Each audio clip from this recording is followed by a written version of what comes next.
What's up? This is Matt from Music Still Exists. I'm here with a nice, handsome young man from Polar Bear Club. Can you just give us your name and your role in the band? I'm Jimmy, and I sing, and I'm handsome. He's very handsome. So we're on the Take Action tour. You're a couple weeks in. Yeah. Just tell me about how the tour's been going, kind of the crowd, because I know there are a bunch of different types of bands, so how the crowd's been receiving you. It's been good. Yeah, it's about halfway through right now. And the crowds have been great, honestly. I mean, we've done a lot of weirder tours than this, for sure. We usually like doing weird tours where we're sort of the odd band out. You know, like we did tours with Bring Me the Horizon and August Burns Red and Thrice and heavier bands where we're sort of the wussy band, or with like wussy bands where we're the heavy band. Yeah. And we like doing those sorts of tours. But this tour is sort of one of the more uniform ones we've done. So we're not like totally blowing kids' minds when we take the stage. They are used to or expecting something like us.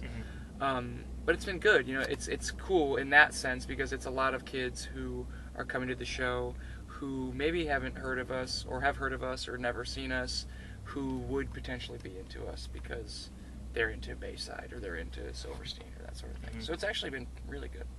And do you guys have any plans for after this tour? Going on some more dates somewhere else? Yeah, well, this tour ends, and then we head to Europe for the summer, and then our record will come out shortly after that, and then we'll start like a 7-week full U.S. headline tour off the new record. Awesome. Yeah. Speaking of the record, it was just announced a few weeks ago that it's called Clash, Battle, Guilt, Pride. Yeah. Just give us a little info on kind of the direction that it's going in, what your fans can expect from it. Well, I mean, it's definitely a Polar Bear Club record. It's hard to like say what's different about it from last record to this record, but the songs are a little bit longer, I've noticed. I don't know what that means, but it seems to be like, it's just, I think the choruses are bigger, it's more songwritery, 3 chorus structures and that sort of thing in a lot of the songs, not in all of them, but in a fair amount.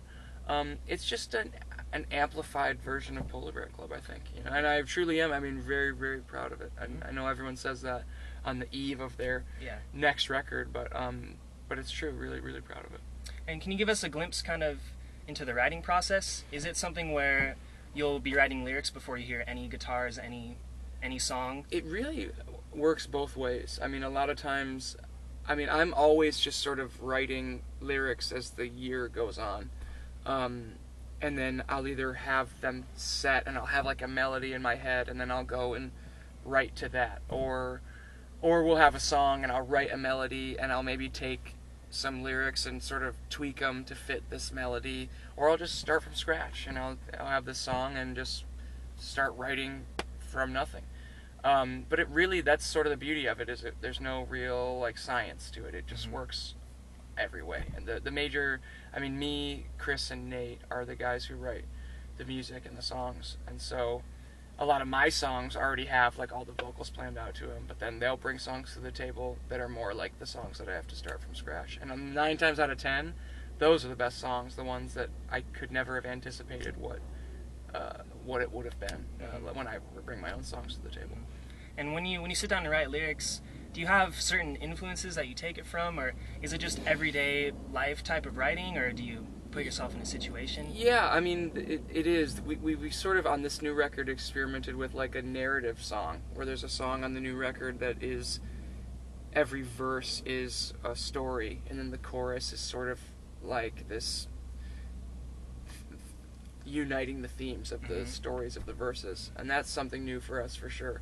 But generally, it's just, I would get inspiration from movies or songs or just conversations or just experiences. When I'm writing or when I'm stuck on a song, the only thing that really like gets me through is I just keep telling myself to be honest. Just be honest. If you're stuck on a line, you're not being honest enough. So a lot of times I'll just have to dig really deep, and sometimes I'll write a line that I'll look back and just be like, man, I don't know if I can put that out. It's kind of scary to release something like that about yourself.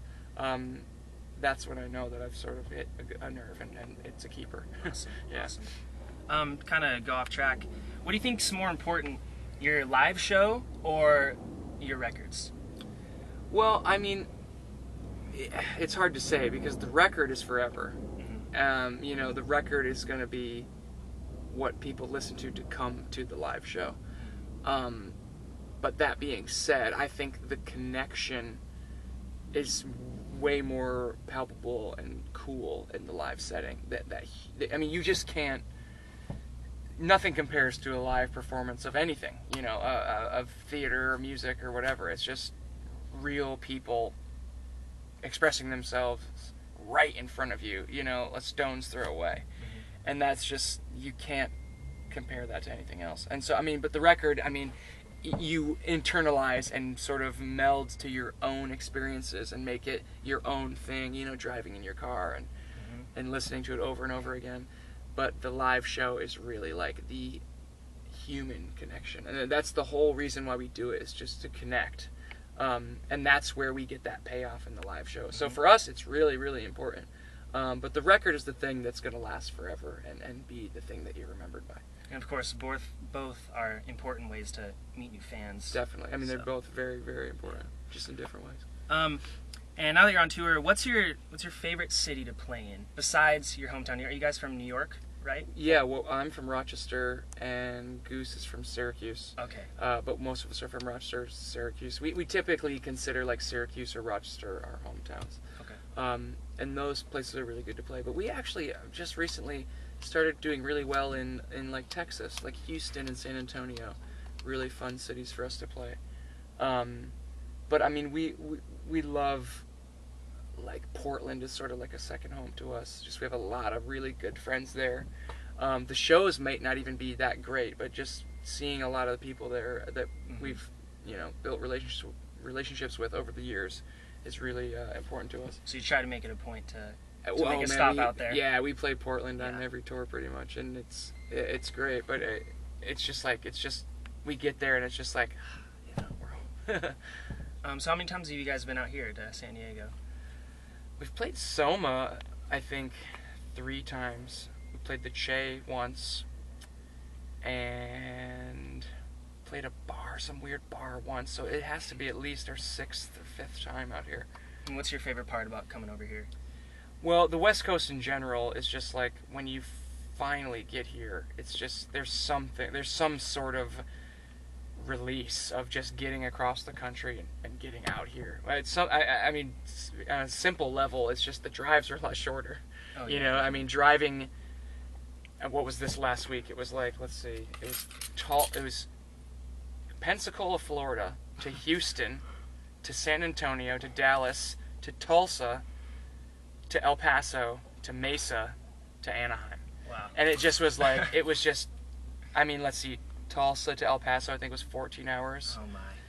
And now we're here. It's like Anaheim to San Diego is, what, not even 2 hours? And then we go to LA tomorrow. And you know, and it's just like, it's just really nice to not have to drive that much. And it's just, you know, it's the West Coast, you know, it's beautiful here, and the people are really nice. So, speaking of long drives, what's the best way to pass time on tour? Either on like an off day or just here in the van? Well, on an off day, we'll go to the movies as much as we can. We just went to see Thor the other day.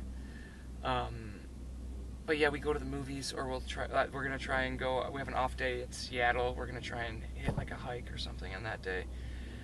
Stuff like that's really good, like active stuff. In the van, it's hard.